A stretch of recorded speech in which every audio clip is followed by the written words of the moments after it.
So here is Imogen Owen's polypeptide synthesis model. And so polypeptide synthesis is basically the process where the DNA code creates the actual protein. It's like the whole process. So it starts on the DNA strand, and what happens is a part of it winds and unzips from here. So it'll sort of unzip like that. Keep in mind that, as you can see here, the end is still connected, so the actual DNA doesn't completely break. Here it also doesn't break, but I had to do that, otherwise you wouldn't be able to know that. You wouldn't be able to unzip it. So then a molecule called RNA polymerase, it attaches to, well, it wraps around the DNA strand, so it sort of wraps around like this. This is just modeling it wrapping around like that. And then what it does, it goes down, it goes from wherever it begins, and it starts adding the complementary base pair from the DNA onto another strand, which is now the mRNA.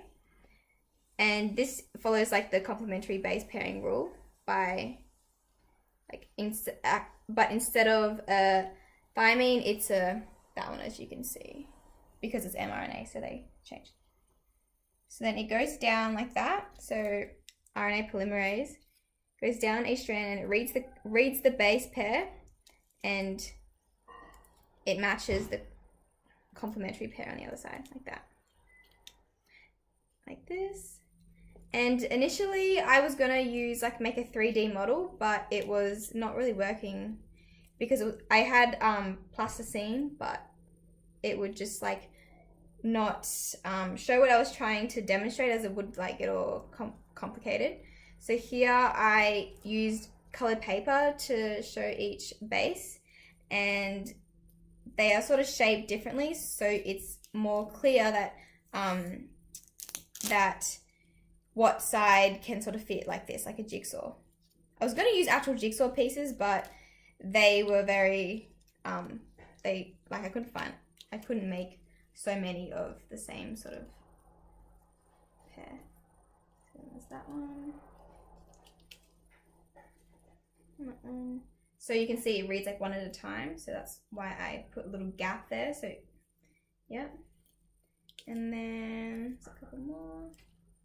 Then once it's finished, you have your mRNA strand based off the bases on the DNA strand.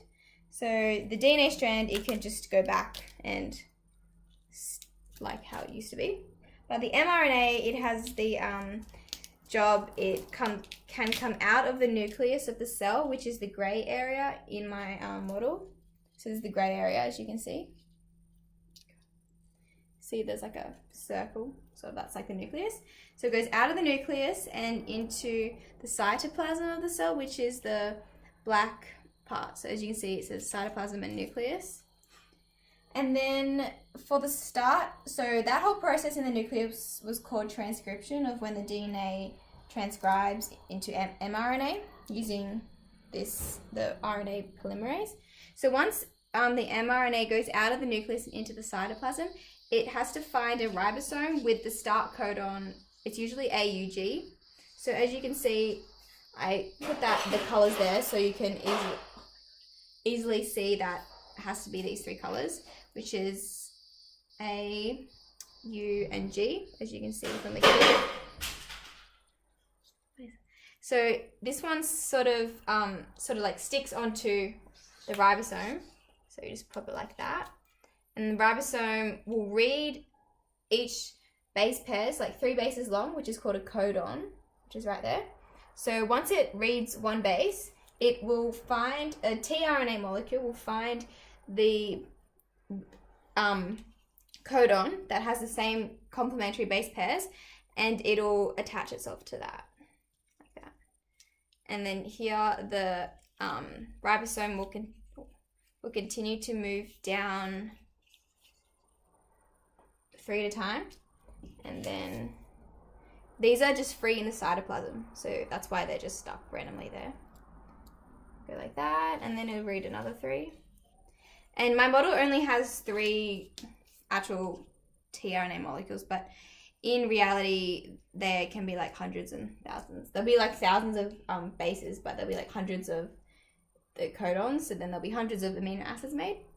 So that's that. It'll probably continue until it'll reach a stop codon, but this one isn't a stop codon. Well, it probably isn't.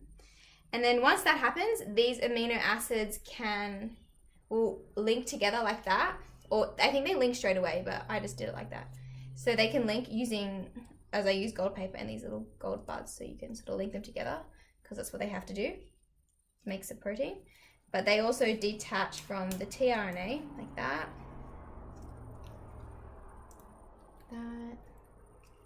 That. So then oopsies. And then the tRNAs, they can just sort of go away. They'll probably just find another site. So that was called translation. And then that results in a polypeptide chain, which is what we're trying to make. And that was called translation. That's it. Is that all right?